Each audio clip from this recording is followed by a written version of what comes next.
आदाब, नमस्कार। आप देख रहे हैं INN चैनल। मैं हूं शेख अहमद अली। इस न्यूज़ बुलेटिन में आइए नज़र डालते हैं दिन भर की बड़ी खबरों पर।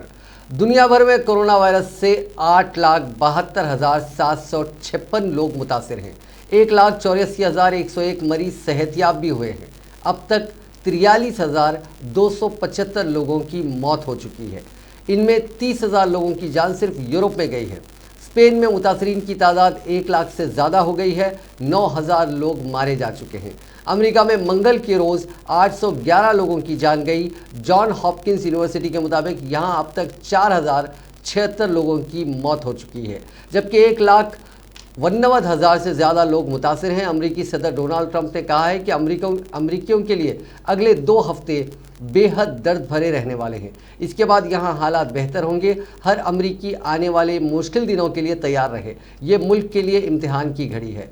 worldmeters.info के मुताबिक इटली में एक दिन में 837 लोगों की मौत हुई है और 4,000 से ज़्यादा लोग मुतासिर हुए हैं। अब तक 12,428 लोगों की जान जा चुकी है। स्पेन में 4 शुम्बे को 599 लोगों की मौत हुई। यहाँ एक दिन पहले 913 लोग मारे गए थे। मुल्क में अब तक 8,464 लोग जान गंवा चुके हैं। यहाँ 95,913 लोग मुतासिर हैं। चीन, जहाँ से ये वायरस आया था, मंगल के रोज़ इन्फेक्शन का एक भी मामला दर्ज नहीं किया गया। हालांकि यहाँ 5 लोगों की मौत हुई है। यहाँ हालात धीरे धीरे बेहतर हो रहे हैं। सऊदी अरब ने दुनिया भर में मुसलमानों को कहा है कि वो हज करने के प्लान को उस वक्त तक रोक दें जब तक कि कोरोना वायरस की वबा से मुताल्लिक़ सूरत हाल वाज़ेह नहीं हो जाती। सऊदी अरब के वज़ीर बराए हज व उमरा सालेह बिन ताहिर बिंतन ने सरकारी टीवी चैनल को इंटरव्यू देते हुए कहा कि हमने दुनिया से कहा है कि हज करने की तैयारी में जल्दबाजी ना करें। उनका कहना था कि सऊदी हुकूमत के लिए हाजियों की हिफाजत को यकीनी बनाना और सऊदी अवाम की सेहत अवलीन तरजीहात हैं। मुसलमानों का सबसे बड़ा सालाना इज्तिमा इस साल जुलाई के आखिर में होना है, लेकिन कोरोना वायरस की वबा और सऊदी अरब की जानिब से लॉकडाउन के बाद अब ये हतमी तौर पर कहना मुश्किल हो गया है कि क्या इस साल हज का एहतमाम करना मुमकिन होगा या नहीं। हज का फरीज़ा अदा करने के लिए हर साल दुनिया भर से लाखों मुसलमान सऊदी अरब का रुख करते हैं। सऊदी अरब ने पहले ही उम्रा करने पर पाबंदी आयद कर रखी है। सऊदी अरब ने मुसलमानों के लिए इंतहाई मुक़द्दस शहर मक्का और मदीना को भी लॉकडाउन किया हुआ है और किसी को इन शहरों में दाखिल होने और यहाँ से निकलने की इजाज़त नहीं है। सऊदी अरब में अब तक कोरोना वायरस के 1,563 केसेस सामने आ चुके हैं और 10 अफराद इस वायरस के बाद हलाक हुए हैं। दुनिया भर में कोरोना वायरस से मुतासर अफराद की तादाद 4.5 लाख से तजावुज़ कर गई है। हिंदुस्तान में कोरोना वायरस के मुतासरीन की तादाद 1,917 हो गई है। कोरोना का इन्फेक्शन 29 रियासतों में फैल चुका है। मंगल से 4 शुम्बे तक 24 घंटे में रिकॉर्ड 386 नए केसेस सामने आए हैं। अकेले तमिलनाडु में ही 110 नए पॉजिटिव मरीज मिले हैं। अब रियासत में मुतासरीन की तादाद बढ़कर 234 हो गई है। 4 शुम्बे को आंध्र प्रदेश में 43, महाराष्ट्र में 23 और मध्य प्रदेश में 20 नए केसेस मिले। आंध्रा में इन्फेक्टेड मिले लोग दिल्ली के तबलीगी जमात के मरकज़ से लौटे थे। वहीं दिल्ली में निज़ामुद्दीन के मरकज़ के बाद अब मजनू का टीला इलाके में एक गुरुद्वारे से 250 लोगों को निकाला गया। पुलिस उनका हेल्थ चेकअप करा रही है। दिल्ली के सरकारी हॉस्पिटल की एक खातून डॉक्टर भी कोरोना पॉजिटिव मिली। तेलंगाना के वज़ीर सेहत ईटला राजेंद्र ने कहा है कि कोरोना वायरस की वबा की रोकथाम के लिए तेलंगाना की हुकूमत मुस्तहकम अंदाज में काम कर रही है। तेलंगाना के वज़ीर आला पहले शख्स थे जिन्होंने बैनुल अक़वामी परवाज़ों को मनसूख करने का मुतालबा किया। तेलंगाना ने मुल्क के दीगर तमाम रियासतों के मुकाबले में पहले ही लॉकडाउन का ऐलान किया। निज़ामुद्दीन मरकज़ के बारे में मरकज़ी हुकूमत को जानकारी देने वाली रियासत भी तेलंगाना है। मरकज़ी हुकूमत को चाहिए कि वो और मुतहरिक रहे। मुल्क के लिए तेलंगाना एक मिसाल है। मुबैना तौर पर 1,000 से ज़्यादा अफराद दिल्ली के मरकज़ में शामिल होने का शुबा है। उन्होंने कहा कि उनमें से 160 अफराद के सिवा सबकी शनाख्त की गई है। महज 2 दिन में उनकी शिनाख्त करना और उनके टेस्ट करवाने में तेलंगाना हुकूमत कामयाब रही है। रियासत तेलंगाना में कोई कम्युनिटी ट्रांसमिशन अभी तक नहीं हुआ है। गांधी हॉस्पिटल में ज़ेरे इलाज कोरोना पेशेंट्स में से 10 अफराद की रिपोर्ट मनफी आई है। एक बार फिर उनकी जांच की जाएगी और उनको डिस्चार्ज कर दिया जाएगा। आज गांधी हॉस्पिटल से 2 कोरोना के मरीजों को मुकम्मल तौर पर शिफायाब होने पर डिस्चार्ज किया गया। डिस्चार्ज किए गए अफराद को मजीद 14 दिन तक अपने घर में होम क्वारंटाइन रहने को कहा गया। अब तक तेलंगाना में वायरस से मरने वालों की तादाद 8 है। वज़ीर सेहत ने कहा कि महकमे सेहत अलग थलग यानी क्वारंटाइन में रखे गए 25,000 अफराद पर नज़र रखे हुए है। उन्होंने इस खुसूस में एक ट्वीट में कहा कि रियल टाइम जियो लोकेशन की मदद से उन अफराद की निगरानी की जा रही है जिनको घरों में आइसोलेशन में रखा गया है। उन्होंने कहा कि कोविड-19 के निगरानी के निज़ाम के ज़रिए ये मुमकिन हो सका। वाज़ेह है कि कई अफराद जो बैरूनी ममालिक से अपने आबाई मकामात को वापस हुए उनको घरों में 14 दिनों के लिए क्वारंटाइन रहने की हिदायत दी गई है। वज़ीर आला के चंद्रशेखर राव ने रियासती गवर्नर तमिलिसाई सौंदरराजन से राजभवन पहुंचकर मुलाकात की। मुलाकात के दौरान वज़ीर आला कोरोना वायरस से निपटने के लिए किए जाने वाले इक़दाम की तफसीलात से गवर्नर को वाकिफ़ करवाया और लॉकडाउन की सूरत हाल पर तबादला ख्याल किया। इस मौके पर गरीब आवाम को मुफ्त चावल की तकसीम और गैर आबादी अफराद यानी जो नॉन रेसिडेंट्स हैं, माइग्रेंट लेबर्स हैं, उन अफराद को भी 12 किलो मुफ्त चावल की तकसीम और 500 रुपये के अलावा दीगर सहूलतें जो दी जा रही हैं उनके बारे में गवर्नर को वाकिफ़ करवाया। इस मौके पर वज़ीर सेहत ईटला राजेंद्र, रियासती chief secretary Somesh Kumar, DGP Mahendra Reddy के अलावा महकमे सेहत के सेक्रेटरी शांति कुमारी भी मौजूद थीं। दिल्ली में निज़ामुद्दीन वाक़े तबलीगी जमात मरकज़ से 2361 अफराद को निकाला गया और उन्हें मुख्तलिफ अस्पतालों और क्वारंटाइन सेंटर्स में दाखिल कराया गया। निज़ामुद्दीन के आलमी मरकज़ में 36 घंटे की सख्त मुहिम चलाई गई और सुबह 4 बजे पूरी बिल्डिंग को खाली करा लिया गया। इस इमारत में जुमला 2361 अफराद थे। उनमें से 617 को अस्पताल में और बाकी को क्वारंटाइन सेंटर में दाखिल कराया गया। इस मुहिम में मेडिकल स्टाफ, इंतज़ामिया, पुलिस, डीटीसी स्टाफ सब ने मिलकर काम किया। कोरोना वायरस के बारे में डेली अपडेट के लिए वजारत सेहत की मंगल के रोज़ हुई प्रेस कॉन्फ्रेंस में वजारत के जॉइंट सेक्रेटरी लव अग्रवाल ने कहा कि ये वक्त गलतियां बताने का नहीं बल्कि तारीफ़ करने का है और जिन मकामात पर कोई मामला सामने आता है तो उसका तय तरीक़ेकार के तहत कार्रवाई होनी चाहिए। कौमी आवाज़ पोर्टल में तस्लीम खान ने लिखा है कि लव अग्रवाल का ये जवाब दिल्ली के निज़ामुद्दीन वाक़े तबलीगी जमात मरकज़ मामले में था। ये जवाब सुनने में अच्छा लगता है कि ये वक्त गलतियां तलाश करने का नहीं बल्कि तारीफ़ करने का है, लेकिन निज़ामुद्दीन मामले ने जिस तरह का माहौल कल शाम से पैदा किया है वो बेहद अफसोसनाक और ख़तरनाक है। सोशल मीडिया से लेकर न्यूज़ चैनलों तक सिर्फ यही बहस है कि निज़ामुद्दीन में एक साथ हज़ारों लोग छुपे बैठे थे। कोई इसे कोरोना का नाम दे रहा है तो कोई इसे कोरोना जिहाद, माफ़ कीजिएगा, कोई इसे कोरोना बम का नाम दे रहा है तो कोई इसे कोरोना जिहाद कह रहा है। हालात धमाका खैज हो सकते हैं, इसमें कोई शुबा नहीं। इतने लोगों का एक साथ किसी एक जगह इकट्ठा रहना खतरनाक है क्योंकि इस मुहलिक वायरस से बचने और उसे फैलने से रोकने के लिए सोशल डिस्टेंसिंग ही फिलहाल वाहिद तरीका है। तबलीगी जमात ने एक साथ इतनी बड़ी तादाद में लोगों को एक ही जगह जमा करके रखा, ये जुर्म है और ये कोरोना वायरस से लड़ाई के लिए बनाए गए कानून के तहत तबलीगी जमात और मजहबी जलसे करने वालों के खिलाफ मामला दर्ज होना चाहिए। लेकिन क्या ये इतना ही सीधा मामला है? निज़ामुद्दीन में तबलीगी जमात के जलसे की जानकारी क्या पीर के रोज़ ही सामने आई? क्या मुल्क में कोरोना से मुतालिक सलाह व मशवरे और ताली थाली, अवामी कर्फ्यू, सेक्शन 144 और लॉकडाउन वगैरह होने के बाद ये लोग जमा हुए? क्या इस जलसे में शामिल हुए बैरूनी मुल्की मेहमान कोरोना की खबरें आने से पहले ही हिंदुस्तान आ चुके थे? क्या मरकज़ से चंद कदम की दूरी पर मौजूद दिल्ली पुलिस के थाने को कोई भनक नहीं थी कि इतनी बड़ी तादाद में लोग जमा हैं? अब ज़रा क्रोनोलॉजी को समझिए। तबलीगी जमात का जलसा 13 से 15 मार्च के दरमियान हुआ। उसमें शामिल होने के लिए आए लोग या तो इन तारीख़ों में या इन तारीख़ों से पहले आए। इस जलसे की जानकारी मकामी इंतज़ामिया और पुलिस को थी। इसमें शामिल होने वाले लोगों की तादाद भी पता थी। ये सब मरकज़ और तबलीगी जमात की तरफ से दी गई सफाई में कहा गया है, जिसका ना तो दिल्ली पुलिस ने और ना ही दिल्ली इंतज़ामिया ने तरदीद की है। अब सवाल उठता है कि क्या तबलीगी जमात का जलसा तन्हा ऐसा प्रोग्राम था जिसमें कसीर तादाद में लोग हिस्सा ले रहे थे? उन्हीं तारीखों में तो कर्नाटक में एक आलीशान शादी में सभी लीडर्स और वजीर शामिल हुए थे। इन तारीखों में उत्तर प्रदेश में पार्टियां चल रही थी। दिल्ली में पार्लियामेंट इजलास जारी था। सदर जमहूरिया 50-50 अरकान पार्लियामेंट के ग्रुप के साथ नाश्ता कर रहे थे। पार्लिमानी कमेटियों की मीटिंगें हो रही थी। मध्य प्रदेश में असेंबली चल रही थी। नई हुकूमत बनने का जश्न मनाया जा रहा था। दिल्ली की असेंबली भी चल रही थी। वैष्णो देवी के मंदिर में तकरीबन 500 लोग जमा थे, जिन्हें वहां से हटाने के लिए हाईकोर्ट को मुदाखलत करनी पड़ी।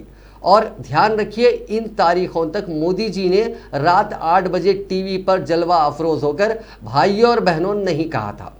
तो फिर निजामुद्दीन को लेकर इतना हंगामा क्यों? हाँ, जवाब हो सकता है कि यहाँ के लोग कोरोना पॉजिटिव पाए गए, कुछ लोगों की मौत हो गई, बहुत से लोगों का पता नहीं है। लेकिन क्या यही वजह है कि कोरोना वायरस जैसी वबा से जुड़ी जानकारियों की जगह सिर्फ और सिर्फ निजामुद्दीन ही फोकस में हो? थोड़ा पीछे जाएंगे तो एक बात वाज़ेह हो जाती है कि जब मौजूदा हुकूमत किसी भी कौमी बहरान में फंसती है, उसकी बदइंतज़ामी सामने आती है, उसकी काबिलियत पर सवाल उठते हैं, तो वो कुछ ना कुछ ऐसा ज़रूर करती है कि मुल्क का ध्यान किसी और मामले में उलझ जाता है। गुज़िश्ता साल लोकसभा इलेक्शन से पहले का वक्त याद कीजिए। उस वक्त मुल्क की मईशत की बदतर हालत सुर्खियों में थी, बेरोज़गारी सारे रिकॉर्ड तोड़ चुकी थी, नोटबंदी और आधी अधूरी तैयारियों के साथ नाफिज जीएसटी की वजह से सनतों और कारोबार के हालात ख़राब हो चुके थे। उस पर तुर्रा ये कि पुलवामा में हमारे 40 से ज़्यादा जवानों की जान दहशतगर्दाना हमले में चली गई थी। तभी बालाकोट हुआ और मुल्क सब कुछ भूलकर भाइयों बहनों को सुनने लगा। ऐसा ही कोरोना बहरान के वक्त हुआ। एक एडहॉक सोच के साथ सिर्फ 4 घंटे के नोटिस पर लॉकडाउन का ऐलान करने के बाद हुकूमत मुतमईन हो गई थी कि अब कोरोना से निपट लेंगे। लेकिन अगली सुबह होते होते मुल्क भर के महाजिर मजदूरों की भीड़ शुरू हो गई। हज़ारों लाखों लोग सड़कों पर निकल पड़े, अपने अपने घरों की तरफ रुख किया। सबसे बुरा हाल दिल्ली का था, जहां दो हुकूमतें थीं और उन महाजिर मजदूरों यानी माइग्रेंट वर्कर्स को ये समझाने में नाकाम साबित हो चुकी थी कि उनका ध्यान रखा जाएगा, उनको रोटी मिलती रहेगी। केजरीवाल प्रेस कॉन्फ्रेंस कर रहे थे। एलजी अनिल बैजल के साथ कंधे से कंधा मिलाकर चलते नजर आ रहे थे। मरकज की मोदी हुकूमत की तरफ से शाही मशवरे जारी हो रहे थे, लेकिन मजदूरों की बेबसी लगातार जारी थी। धीरे धीरे मुल्क और दुनिया के अखबारात के पहले सफ़े उन मजदूरों की मजबूरियों को सुर्खियां बनाने में लगे हुए थे। बगैर किसी तैयारी के सिर्फ 4 घंटे के नोटिस पर मुल्क भर के लाखों मजदूरों का भाइयों बहनों हो चुका था और हुकूमत के पास कोई मंसूबा, कोई खाका नहीं था। इस बहरान से निपटने का मरकज से लेकर रियासती हुकूमतों तक सिर्फ मुंह ताकते नजर आ रहे थे। इससे ध्यान हटाने के लिए पहले ठेकरा दिल्ली की केजरीवाल हुकूमत पर फोड़ने की कोशिश हुई, लेकिन जब केजरीवाल भी मोदी जी के सुर में सुर मिलाने लगे तो सुर्खियां बदलने के लिए कोई नई पॉलिसी पर काम शुरू हुआ। इस दौरान मुल्क में कोरोना के नए नए केसेस सामने आ रहे थे, अमवात की तादाद भी बढ़ रही थी, राशन की कमी की खबरें सुर्खियां बनने लगी थी। ऐसे में कुछ ऐसा चाहिए था जो पूरे का पूरा नक्शा ही बदल दे, और तबलीगी जमात के निजामुद्दीन वाक़ई जलसे ने यह मौका थाली में सजा कर रख दिया। ये एक तरह से हुकूमत के लिए फ़ायदेमंद मालूम पड़ रहा है। इसमें पाकिस्तान भी था और मुसलमान भी। उसने उन सारे दावों और ऐलानात को छुपा लिया जो लगातार किए जा रहे थे। मसलन जब 22 मार्च को ताली थाली हुई थी तो भी निज़ामुद्दीन में लोग थे। जमात लगातार पुलिस और अफसरों से अपील कर रही थी कि उन्हें कहीं दूसरी जगह भेज दो, लेकिन उसे टाला जाता रहा। इस दावे की भी खलाई खुल गई कि जनवरी से ही एयरपोर्ट पर स्क्रीनिंग हो रही है। अगर ऐसा था तो फिर तकरीबन 250 गैर मुल्की जिन पर शुबा है कि उनमें से कुछ कोरोना पॉजिटिव थे और उन्हीं से ये वायरस बाकी लोगों में फैला है, कैसे मरकज तक पहुंच गए? बहरहाल सुर्खियां बदल चुकी हैं, टीवी चैनलों पर डिबेट के सब्जेक्ट बदल चुके हैं, व्हाट्सएप ग्रुप और सोशल मीडिया के तमाम जराए पर निज़ामुद्दीन मरकज छाया हुआ है। सर पर गठरी उठाए मजदूरों की टोली को लोग भूल चुके हैं। 3 दिन बाद हाथ में रोटी आने पर फूट फूट कर रोते नौजवान की तस्वीर को लोग भूल चुके हैं। मजलूम मजदूरों पर पुलिस के लाठी डंडे और उठक बैठक को भी लोग भूल चुके हैं। सब्जी तरकारी से भरे ठेलों को पलटती हुई पुलिस की कार्रवाई को भी लोग अब भूल चुके हैं। याद है तो बस निज़ामुद्दीन। हुकूमत तेलंगाना भी अपनी नाकामी छुपाने सारे मामले का रुख तबलीगी जमात की तरफ मोड़ रही है। तेलंगाना से 1030 अफराद ने दिल्ली के इज्तिमा में शिरकत की थी। जाहिर है ट्रेन या प्लेन का टिकट खरीदते वक्त हर शख्स को अपना आईडी प्रूफ, रेजिडेंस प्रूफ और मोबाइल नंबर देना होता है। ऐसे में सिर्फ रेलवेज और एयरलाइंस के डेटाबेस से हुकूमत को यह पता लगाना बहुत आसान है कि मार्च के महीने में रियासत से बाहर कौन गया और कौन दाखिल हुआ। साथ ही पुलिस मोबाइल ट्रैकिंग के जरिए ये आसानी से पता लगा सकती है कि कौन सा मोबाइल यूज़र अब किस इलाके में है। लेकिन नहीं, कुछ सस्पेक्ट्स को अनट्रेसेबल बताकर एक हवा खड़ा किया जा रहा है ताकि लोग लॉकडाउन से गरीबों को हो रही परेशानियों पर सवाल ना उठाएं। आपको याद होगा कि 8 मार्च को असेंबली में खुद वजीर आला चंद्रशेखर राव ने कहा था कि रियासत में कोरोना वायरस का कोई खतरा नहीं। उन्होंने ये भी कहा कि किसी एक्सपर्ट ने उनको बताया कि कोरोना वायरस 22 डिग्री की गर्मी में मर जाता है और अगर कोई मुतासिर हो तो पैरासीटामोल की गोली से ठीक भी हो जाता है। उस वक्त ना ही सोशल डिस्टेंसिंग का जिक्र हुआ और ना ही लॉकडाउन का खदशा जाहिर किया गया। जाहिर है सीएम केसीआर के इस बयान से जो तबलीगी जमात के लोग थे मुतमईन हो गए और बेखौफ होकर 1000 से ज़्यादा अफराद दिल्ली के इज्तिमा में चले गए। 18 मार्च के बाद ही सोशल डिस्टेंसिंग पर जोर दिया जाने लगा और इस दौरान भी बड़े बड़े मीटिंग्स हो रही थी। 22 मार्च को शिवराज सिंह चौहान ने मध्य प्रदेश के वज़ीर आला का हलफ लिया और तकरीब में 300 अफराद शामिल थे। पार्लियामेंट का सेशन 23 मार्च तक चलता रहा। तिरुपति मंदिर और पुरी के जगन्नाथ मंदिर जहां हर रोज़ हज़ारों अकीदतमंद आते हैं, उन्हें 20 मार्च से बंद किया गया। हैदराबाद का एक डॉक्टर कबूल तिरुपति से लौटने के बाद ही कोरोना वायरस पॉजिटिव पाया गया, लेकिन उस वक्त गोदी मीडिया ने उसे मजहब से नहीं जोड़ा। लेकिन अब ऐसा महसूस कराने की कोशिश की जा रही है कि जैसे कि पूरे मुल्क में कोरोना वायरस सिर्फ तबलीगी जमात के मरकज़ की वजह से फैला। मशहूर शायर इमरान प्रतापगढ़ी ने आज एक ट्वीट किया कि तारीख इस बात की शाहिद रहेगी कि जब पूरी दुनिया कोरोना वायरस का इलाज ढूंढ रही थी तो हिंदुस्तान में कोरोना वायरस का मजहब तलाश किया जा रहा था। सोशल मीडिया पर आज एक मैसेज काफ़ी वायरल हो रहा है। कोरोना वायरस चीन में पैदा हुआ, इटली में पला बढ़ा, अमेरिका में जवान हुआ और इंडिया में आकर मुसलमान हो गया।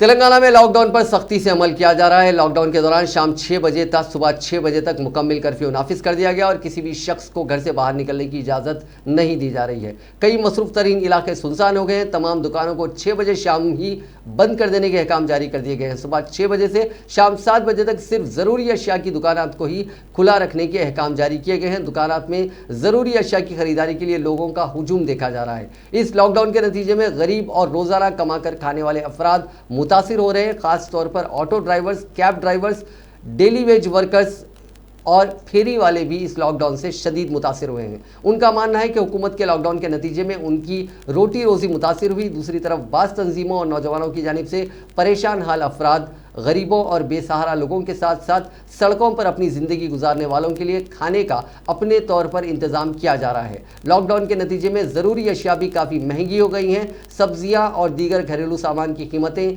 आसमान को छू रही हैं।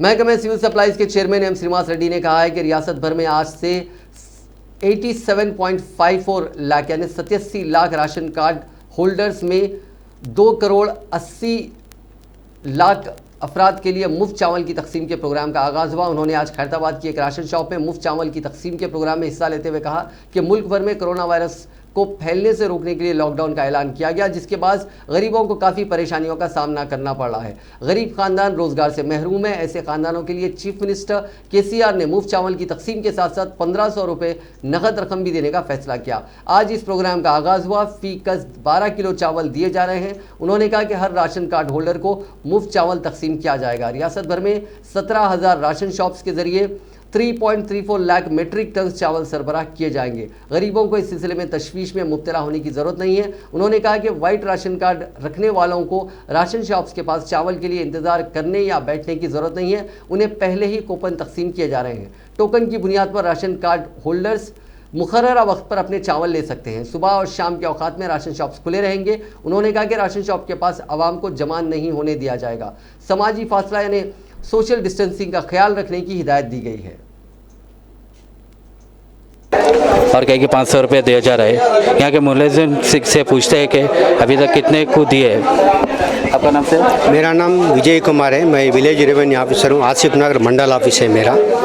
हम लोग आज जो यहाँ पे अहमदनगर कम्युनिटी हॉल पे एक डिस्ट्रीब्यूशन पॉइंट लगाया था।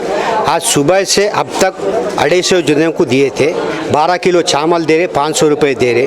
और हम लोग देखो 10-4, 10-5, 10-6 बोले तो यहाँ पे अहमदनगर, सैयद नगर, ओवैसी नगर वालों को यहाँ पे दे रहे हम लोग।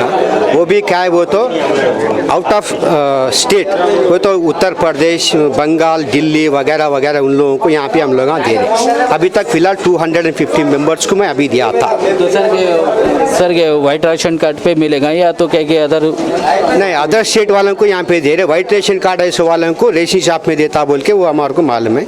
रेशन कार्ड ऐसे वालों को हम लोग यहाँ पे नहीं दे रहे। सर यहाँ पर पब्लिक इतना ओढ़ी पड़ रही है, डिस्क्रिप्शन भी नहीं ले रहे, इसके बारे में आप लोग क्या बोलना चाह रहे हैं? हम लोग तो जितना कोशिश करना उतना कोशिश करें। यहाँ पे पुलिस वाले भी मौजूद है, आप लोग अभी देख रहे हैं। तो इतना करना हम लोग कर रहे 99% हम लोग कोशिश कर रहे हैं। उन लोग हटाने का कर रहे हम लोग, आप लोग अभी देख रहे हैं। तो ये कब तक चलेगा सर आपका प्रोग्राम? को अब मैं 6 बजे तक तो पक्का देता हूँ मैं। ठीक है, आपका पूरा नाम सर? मेरा नाम P Vijay Kumar, Asif Nagar Mandal office. Okay, thank you very much. अभी तक देख रहे थे आप, फिर राजेश कुमार से बात कर रहे थे कि उन्होंने बहुत अच्छा कोऑपरेट किया है। पब्लिक को देख सकते हैं आप, कितनी पब्लिक वेटिंग में है। अभी ये शाम तक चलेगा, अभी 5 बजे तक बोल रहे हैं। आप लोग जितने भी है, मैं गुजारिश करता हूँ गरीब लोगों से आकर गवर्नमेंट की स्कीम को फॉलो करिए। मैं आईएनएन चैनल के साथ Mohammad Ali. Greater Hyderabad municipal corporation की जानिब से लॉकडाउन के दौरान शहर हैदराबाद में रोजाना 35,000 अफराद को अन्नपूर्णा सेंटर्स के जरिए मुफ्त खाना सरबराह किया जा रहा है। जीएचएमसी जराये के मुताबिक कोरोना वायरस को फैलने से रोकने के लिए रियासती हुकूमत ने 14 अप्रैल तक लॉकडाउन का ऐलान किया है, जिसके बाद शहर में मुकीम गरीब अफराद बिलखुसूस मुख्तलिफ मकामात से अक्सर शहर में बसने वाले लेबर्स, छोटे मुलाजिमीन, यौमिया मजदूर और छोटे छोटे कारोबार करने वाले अफराद के अलावा तुलबा को अन्नपूर्णा सेंटर्स के जरिए मुफ्त खाना सरबराह किया जा रहा है। शहर में तालीमी इदारे, कोचिंग सेंटर्स, तिजारती मराकिज बंद हैं, जिसकी वजह से खानगी हॉस्टल्स में मुकीम छोटे मुलाजिमीन तुलबा को खाने की परेशानी हो रही है। उनकी परेशानियों को महसूस करते हुए वजीर बल्दी नज़्म व नस्क तारक रामाराव ने जीएचएमसी को हिदायत दी है कि वो शहर में लॉकडाउन के बावजूद अन्नपूर्णा सेंटर्स को जारी रखें और उन सेंटर्स के जरिए मजदूरों और तुलबा को मुफ्त खाना सरबराह करें। वजीर बल्दी नज़्म व नस्क की हिदायत पर जीएचएमसी ने लॉकडाउन के बावजूद शहर के 150 अन्नपूर्णा सेंटर्स खोल दिए हैं, जहां रोजाना 35,000 अफराद को मुफ्त खाना सरबराह किया जा रहा है। इसके अलावा रात के वक्त भी 10,000 अफराद को मुफ्त खाना सरबराह किया जा रहा है। जीएचएमसी ने माइग्रेंट लेबर्स और यतीम व यसीर अफराद के लिए शहर में 19 शेल्टर होम्स भी शुरू किए हैं, जिसमें 968 अफराद को रखा गया है। सड़कों और फुटपाथ पर जिंदगी गुजारने वाले यतीमों, यसीर और माइग्रेंट लेबर्स को शेल्टर फराहम किया गया है। शहर में बस शेल्टर्स और बस स्टैंड्स में शब बसरी करने वालों को इनमें मुंतकिल किया गया। इन शेल्टर्स में तेलंगाना के अजला के अलावा उड़ीसा, बिहार, छत्तीसगढ़, उत्तर प्रदेश, महाराष्ट्र, कर्नाटका व दीगर रियासतों के 435 लेबर्स को भी रखा गया। शहर के मुख्तलिफ मकामात पर 7 शेल्टर होम्स आर्जी तौर पर शुरू किए गए। इसके अलावा नामपली नुमाइश मैदान के बाजू 2 शेल्टर होम्स, विक्टोरिया प्लेग्राउंड के पास भी शेल्टर होम्स कायम किए गए। इन शेल्टर होम्स में माइग्रेंट लेबर्स और यतीम अफराद को खाने के साथ साथ ख़याम और कपड़े भी दिए जा रहे हैं। Greater Hyderabad municipal corporation entomology department की जानिब से शहर के 5,724 इलाकों में केमिकल का छिड़काव किया गया ताकि कोरोना वायरस जैसी वबाई अमराज को फैलने से रोका जा सके। शहर में छिड़काव गुज़िश्ता 11 दिन से जारी है। कोरोना वायरस से मुतासरा अफराद के खांसने या थूकने से हवा में पाए जाने वाले वायरस के खात्मे के लिए ये छिड़काव किया जा रहा है।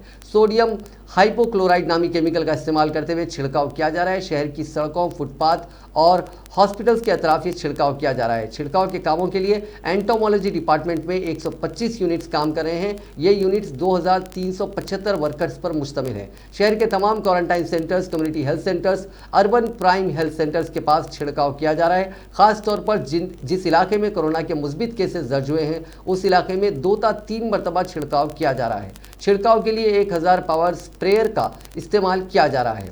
पोर्टेबल स्प्रेयर के जरिए शहर के मुतासरा कॉलोनियों 305 पोर्टेबल स्प्रेयर्स के जरिए शहर के मुतासरा कॉलोनियों में स्प्रे किया जा रहा है। महकमे सेहत के अहदेदारों के साथ तालमेल के जरिए रोजाना 500 ता 680 इलाकों में छिड़काव का काम जारी है।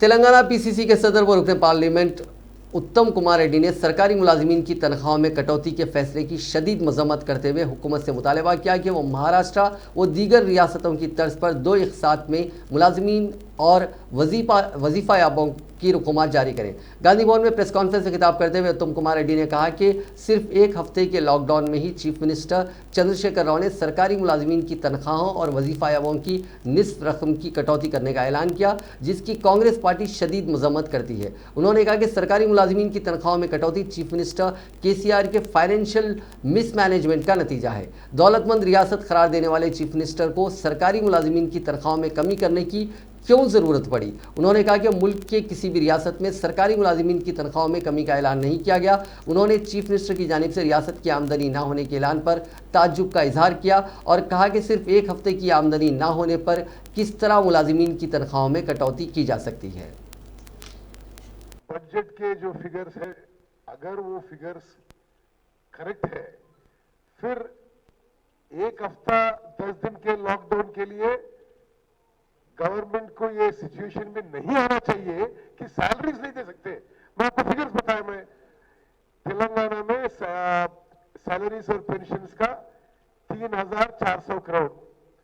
उन्होंने ये बताया बहुत से ओकेजन्स पे कि तेलंगाना की इनकम है 9 से 10,000 करोड़। एक महीने में अगर एक हफ्ता 10 दिन के लिए इनकम रुक गया या कम हो गया, क्या ऐसे परिस्थिति आती है कि सैलरीज नहीं दे सकते? ये बिल्कुल गलत बात है। हम यही पूछ रहे हैं, बजट में आपने कुछ फिगर्स दिया, उसमें आपने कुछ इनकम बताया, कुछ एक्सपेंडिचर बताया, अगर वो फिगर सच है, ये पोजीशन नहीं आनी चाहिए। ये तो बात करनी विषय है। ये मुझे बहुत दुख की बात हुई, कल मैं कुछ नेशनल टेलीविजन चैनल में देखा, जो इतनी दुख की बात है। पर्सनली भी as a citizen of this country I felt very pained and ashamed that some people, some Delhi-based national channels are trying to give a communal color to this corona issue.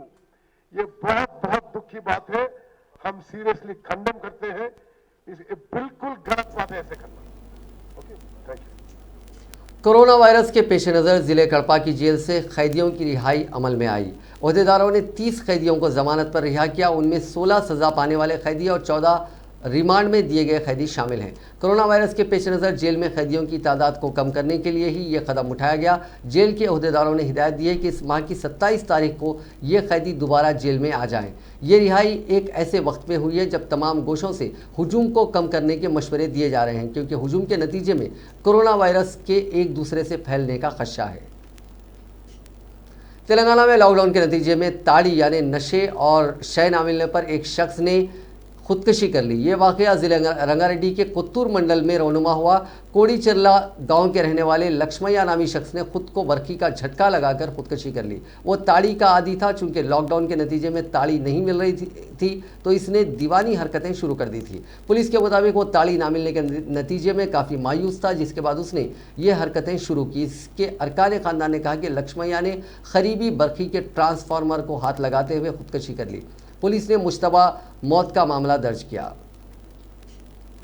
America की John Hopkins university ने corona virus की update के लिए दुनिया का सबसे बड़ा database तैयार किया है। ज़्यादातर मीडिया ऑर्गेनाइजेशंस और सरकारी यूनिवर्सिटी के यही डेटा का इस्तेमाल कर रही हैं। यूनिवर्सिटी के मुताबिक कोरोना वायरस अब तक दुनिया के 180 मुल्कों तक पहुंच चुका है, लेकिन कुछ ऐसे भी मुल्क हैं जहां कोरोना का अब तक एक भी केस सामने नहीं आया।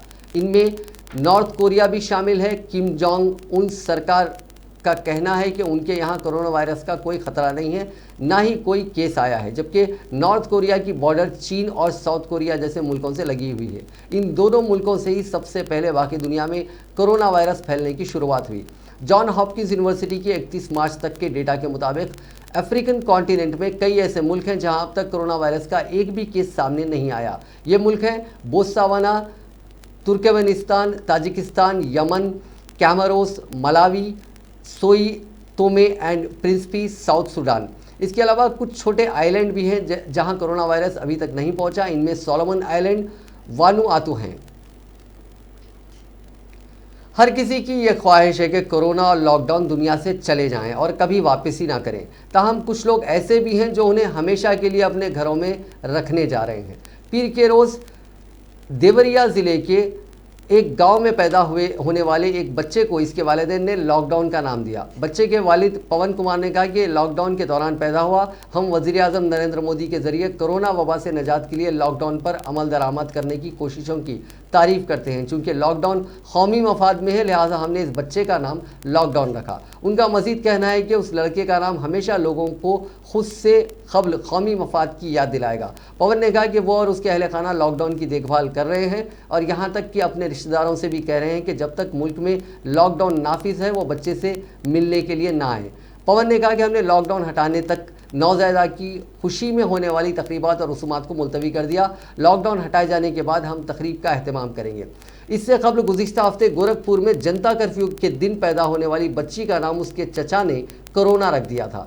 बच्ची के चचा नीतीश त्रिपाठी ने कहा कि उन्होंने मोहलिक वायरस फैल जाने के बाद बच्ची का नाम कोरोना रखने का फैसला किया क्योंकि कोरोना ने दुनिया को मुत्तहिद कर दिया है।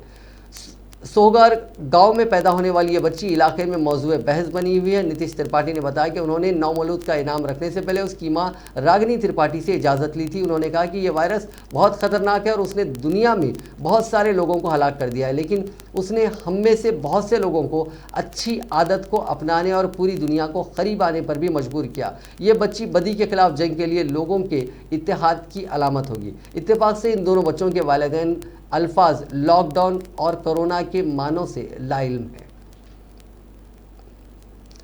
कोरोना वायरस से दुनिया की जंग जारी है। हर मुल्क इन्फेक्शन ख़त्म करने में जुटा है, लेकिन ईरान से जुड़े तुर्कमेनिस्तान में कोरोना लफ्ज़ पर ही बैन लगा दिया गया है। यहाँ कोरोना बोलने और लिखने वालों पर कार्रवाई होगी। मास्क पहनने पर पहले ही बैन है। खिलाफ वर्जी करने वालों को जेल भी हो सकती है। मीडिया भी कोरोना लफ्ज़ का इस्तेमाल नहीं कर सकता। इस सिलसिले में वजारत सेहत ने स्कूल और सरकारी दफ्तरों के साथ ही अवामी मकामात पर ब्रोचर बांटे हैं। इनमें हेल्थ गाइडलाइंस है, लेकिन यहाँ भी कोरोना लफ्ज़ नदारद है। नाजरीन, इस न्यूज़ बुलेटिन में बस इतना ही। देखते रहिए INN चैनल।